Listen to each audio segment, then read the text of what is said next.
it's Rebecca, also known as 4Kids at 147, and if you could see the angle that I was at to show you this, you'd be giggling. So I'm currently, one of my new things is to show you different storage that I've got from IKEA. I will be doing a new craft room tour. I just need a couple more bits to fill that wall.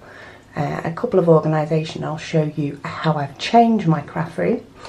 But I wanted to show you this storage shelf.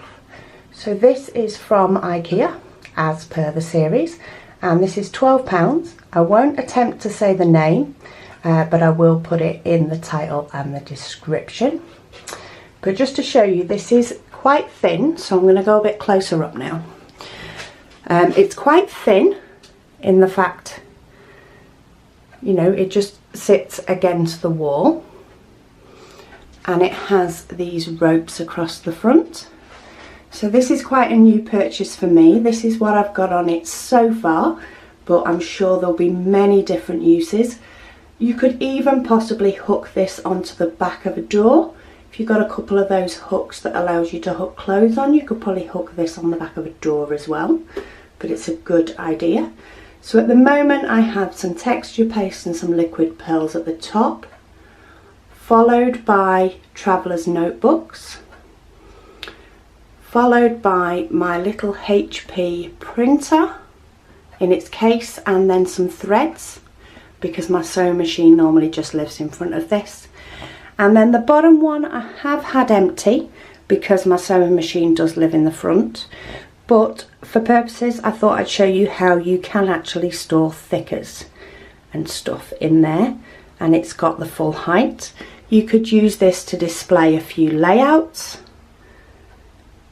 You could use it to store your stickers, possibly even your punches, depending on the depth of them. But this was a new find for me in IKEA. I've not seen it up anywhere when I have walked round, though I am quite a pro at getting in and out. And it's not in the normal sort of storage section that I search for on my phone. It's actually under the likes of, with the likes of bookcases and other sort of wall storage. But if you're looking for something new and quirky for your craft room, I must admit I do love this. And the fact that I can display some pretties without taking up any desk space because of the fact that it is so thin. But yeah, I'll link up the name of the product below, and if you fancy getting yourself one, let me know what you do with yours.